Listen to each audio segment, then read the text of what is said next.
What's happening everyone, my name is Nick and welcome back to the channel. Today I feature a brand new HD1080p projector from the makers of Wanbo. This projector is called the Wanbo Vali 1 and it features an Android TV OS operating system, full Netflix ESN certification, very bright 900 ANSI Lumens, automated focus and keystone correction, and a 200 degrees gimbal stand. So its features and specs sound interesting, and all that's left to see is its external features and its picture and sound quality, and you'll get to decide whether this projector is right for you. So don't go anywhere, that begins right after this.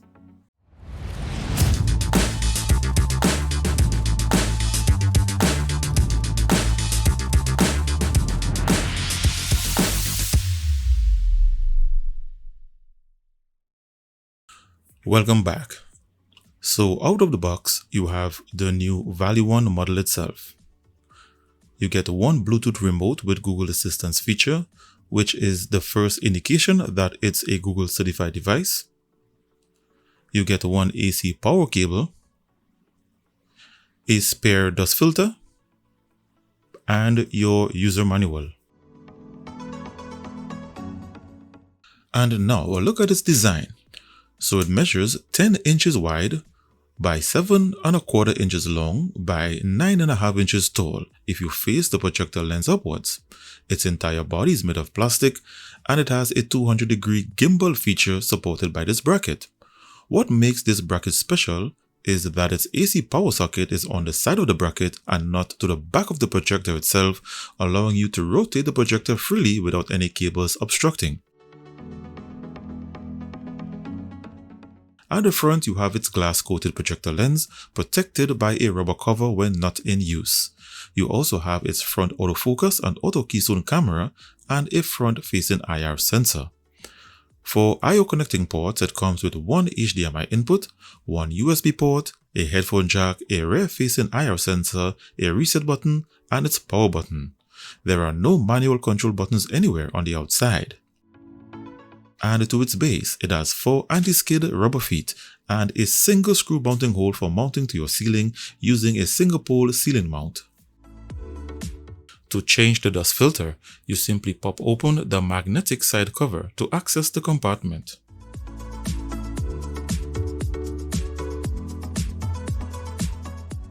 So when you start up this projector, it starts with a Wanbo logo animation, followed by its first autofocus calibration. Then you have the pairing of the Bluetooth remote. Then you have to complete the Android TV OS first startup wizard. Then you're taken to the launcher. So this model functions on 2 operating systems running simultaneously. You have the conventional projector firmware with your basic source inputs, and you have an Android TV OS operating system via a built-in Android TV box connected to one of its HDMI source inputs internally. So this is how most Android projectors are configured these days. So you have 2 settings area, the projector settings and the Android TV box settings. So I'll start with the basic projector settings. So on the remote, there is a dedicated projector settings button for easy access. When you press it, you get image correction settings. This is where you can access its autofocus manual trigger.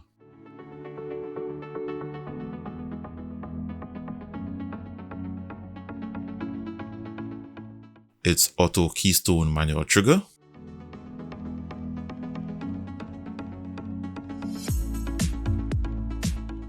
Four-point corner keystone correction.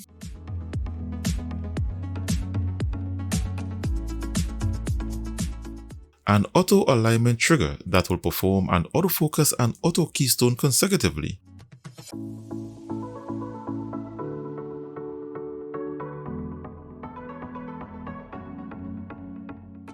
Smart obstacle avoidance manual trigger. You have 50% digital zoom. And you can reset all keystone settings. Under picture, you can adjust its color temperature. and you can change its picture mode from a selection of presets, or you can set your own brightness, contrast, sharpness, and saturation levels. Under audio mode, you can enable or disable key sounds. You can change its sound mode from a selection of audio presets, or you can set custom user settings in the form of a vertical mini equalizer. Under input, you can select whether the projector should boot directly to the Android TV operating system or to a device connected to its HDMI port on startup. You can enable or disable game mode. This can improve your latency and display quality when gaming with a connected gaming console or PC. Under HDMI control, it features HDMI ARC, a device auto-off feature, and HDMI CEC options. So you can change its language from a selection of 26 various languages.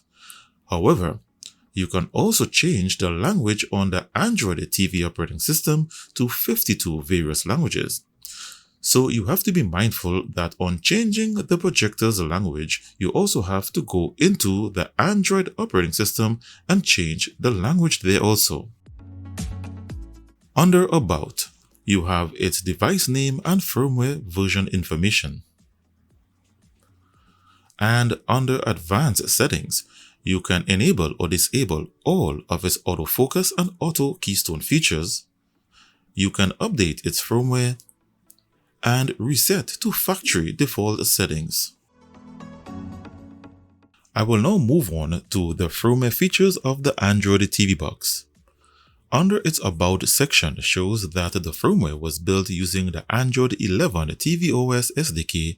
It's got an official Netflix ESN license, and here is its current firmware build information with access to developer options. It has the official Google Assistant and Chromecast feature, which is now officially renamed and called Google Cast. So with this feature, you can now officially cast from your mobile devices apps such as Netflix and YouTube. For display, the TV box hardware detects the projector's maximum display as 1920 by 1080p at 59.94 Hz. It has HDR display, but it does not feature auto HDR, so it's either on or off. It has up to 12-bit color depth.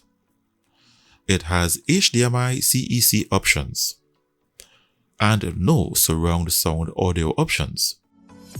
It does not have screen rotation because that feature is taken care of by the projector's projection direction settings.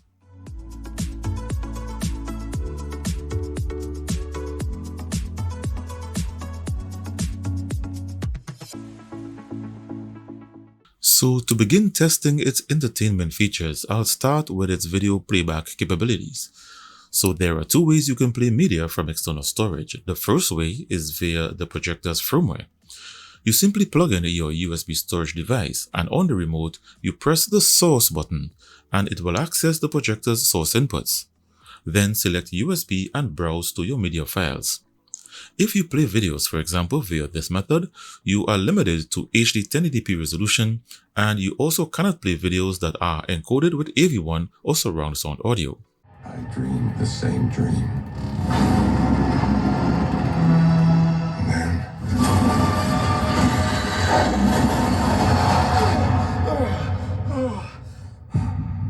Then the nightmare begins.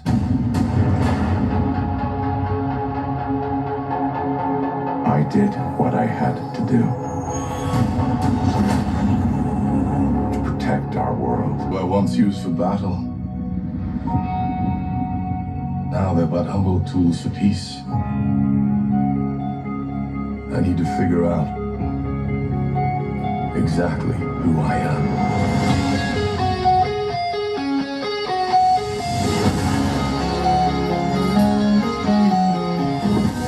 Choose my own path. Live in the moment. Tell me something. What do you know about Wakanda?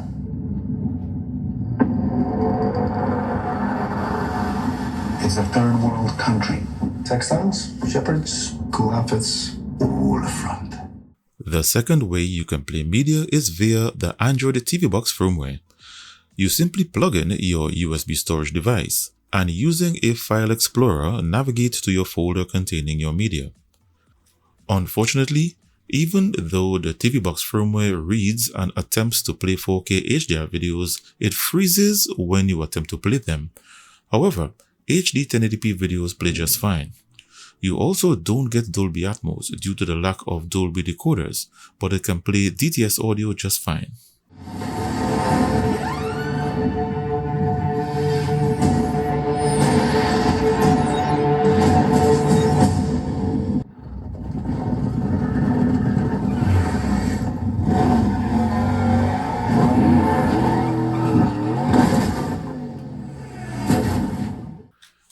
As mentioned during the intro, one of its premium features is its Google certification with its Netflix ESN license. So with this projector, you have no need to connect an external streaming device because you can stream Netflix directly off of its operating system in HD1080p. So here is a Netflix movie, and as you can see, it is in HD. However, you don't get Dolby Atmos. For mobile screen mirroring and Google casting, that function can only be performed on the Android TV Box firmware. You can use screen mirroring via the Google Home app, or you can use the official Google Cast feature in apps such as Netflix and YouTube.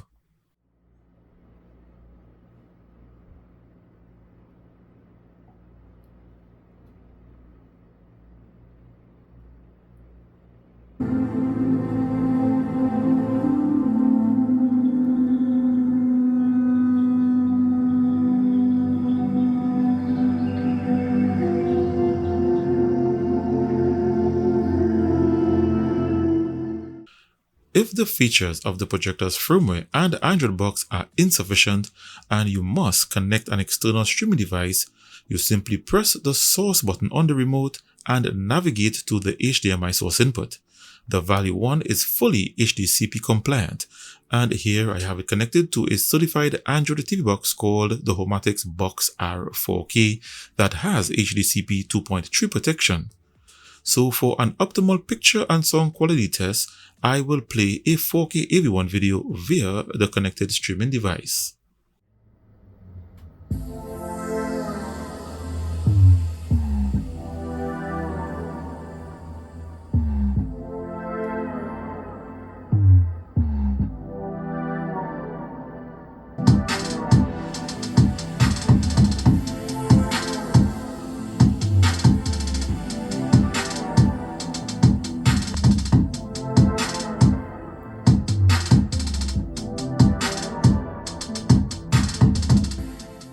So in my opinion, I have seen many projectors in this size and price range and their display quality.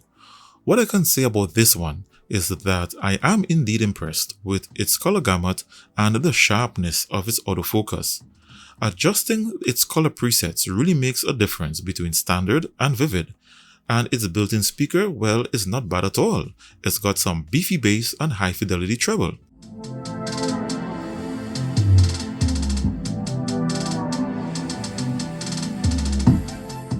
In summary, the Wanbo Vali 1 I would recommend as a really good projector to purchase if you're looking for a high quality display with an Android operating system. In shooting this video, you lost some of its true display due to my camera's exposure settings. Its actual display looks way much better when seen with your naked eyes.